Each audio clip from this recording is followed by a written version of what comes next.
வணக்கம் நண்பர்களே. சிவாயலி சீரியல் செம பரபரப்பாக போயிட்டு இருக்குன்னே சொல்லலாங்க. பரபரப்பான கட்டத்தில் அதிரடி திருப்பங்கனங்க நம்ம பார்க்க நேரம் தான் வர்மா பைரவியை பிடிச்சி வச்சுக்கிட்டு, இந்த பாரு ஏடி யார், நீ ஏடி இல்லைன்னு மட்டும் எனக்கு தெரிவையானா, ஏடி தன்னையே தான் காப்பாற்றிக்கிடுவா. ஆனால் ஒன்றை காப்பாற்றிக்க முடியாமல் தானே இவன் சேர்ந்துருக்கான் உன்னை காப்பாற்ற. அப்படின்னா உங்கள் மேலே தான் தலைமையில் உங்களுக்கு மேலே ஒருத்தி தான் ஏடி. எனக்கு புரிஞ்சு போச்சு. ஆமாடா, அவங்க எங்களுக்கு ஏடியை நாங்கள் உனக்கு போட்டு காட்ட போகிறதில்ல. நான் சொன்னாலும் என்ன கொல்லுவேன், சொல்லாட்டாலும் என்ன கொல்லுவேன். நான் என் கதையை முடிச்சுக்கிட்டேன் அப்படின்னு வர்மா கையில் வச்சுருந்த கத்தியை எடுத்து கழுத்தை அறுத்து போட்டு இந்த பைரவி தன்னோட உயிரை மாற்றிக்கிறாங்க.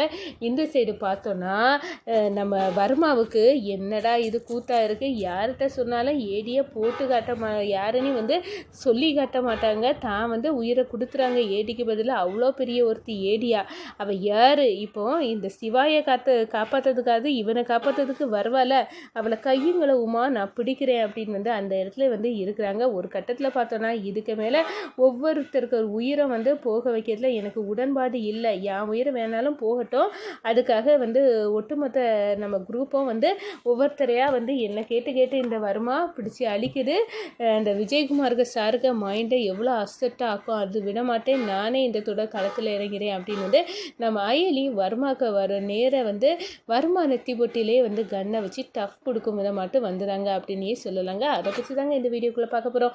அதுக்கு முன்னாடி சேனலுக்கு லைக் அண்ட் சப்ஸ்கிரைப் பண்ணுங்கள் ஃப்ரெண்ட்ஸ். பக்கத்தில் இருக்க பெல் ஐகானையும் கிளிக் பண்ணுங்கள்.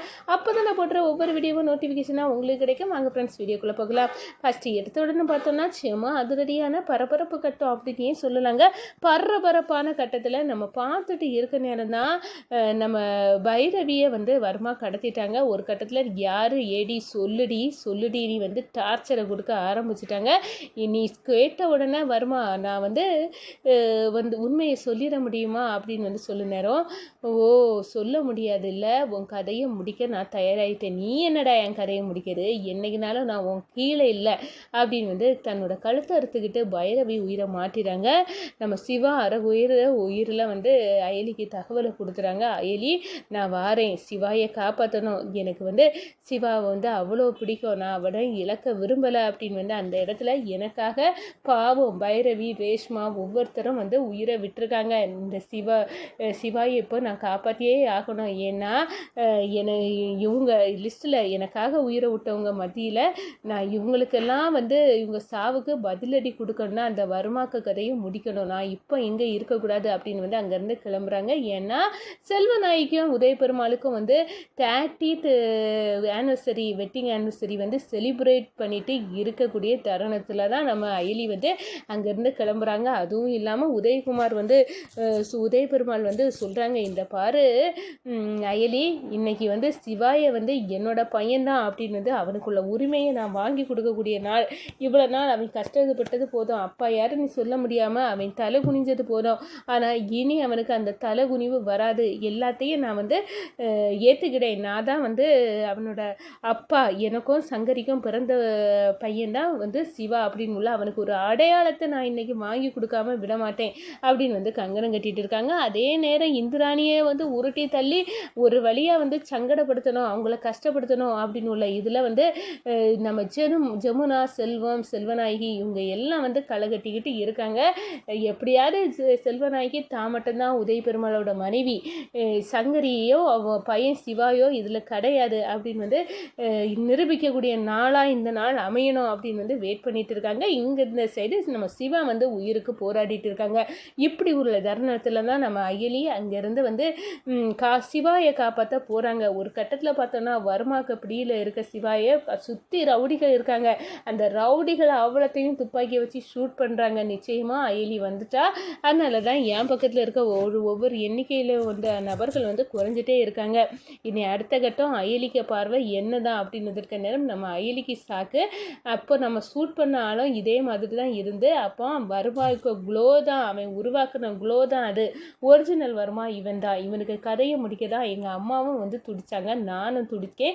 இத்தனை பேரும் நாங்கள் வந்து இவனுக்காக தான் இந்த ஒட்டுமொத்த போலீஸ் பட்டாளமும் நாங்கள் கொந்தளிச்சது இவனை தான் பிடிக்க. இவன் இருக்கிறான், இப்போ இவன் கண்ணெதிரே இருக்கான், இவனை பழி வாங்கியே தீரணும் அப்படின்னு வந்து அந்த இடத்துல நொந்துக்கிறாங்க அப்படின்னே சொல்லலாம். ஒரு கணம் துப்பாக்கி எடுத்து நம்ம வருமா கண் முன்னாடி நிற்கிறாங்க. ஓ கிரேட், ஏடி நீதானா, இப்போ எனக்கு தெரியுது, நான் இப்போ வலை வீசி தேடிட்டு இருந்தது நீதான்.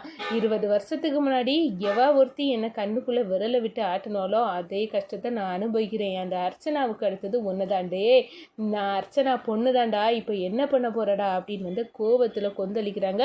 ஒரு கட்டத்தில் பார்த்தோன்னா நம்ம வர்மாவுக்கு நெத்தி பொட்டிலே வந்து கையை வைக்கிறாங்க.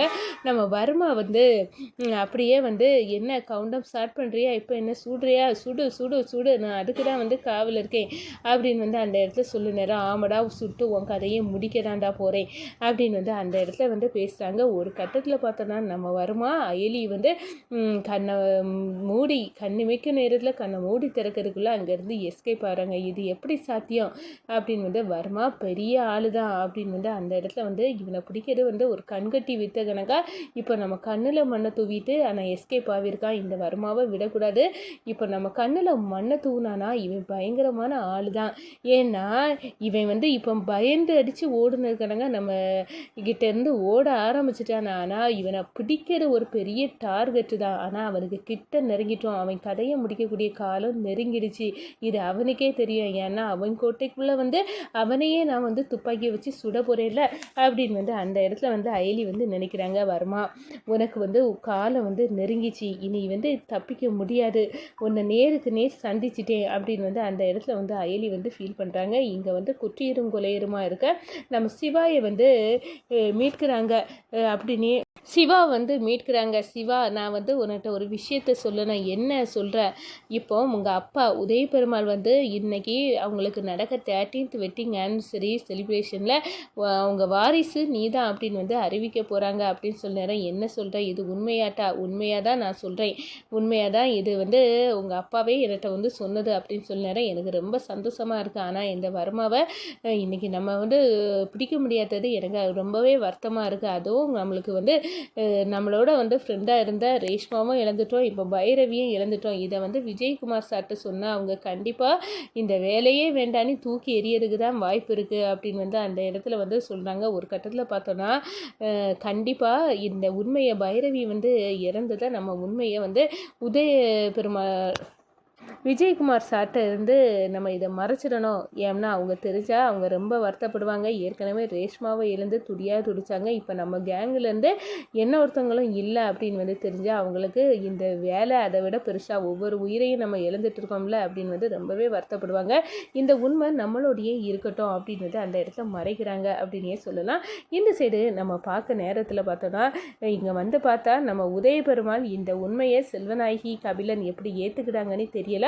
ஆனால் நான் இன்னைக்கு எதாக இருந்தாலும் சரி, என் பையன் இவ்வளோ நாள் கஷ்டத்துக்கு விடிவு வரட்டும், உண்மையை நான் உடைக்க போகிறேன், என் வாரிசு தான் வந்து சிவா அப்படின்னு வந்து சொல்ல போகிறேன் அப்படின்றது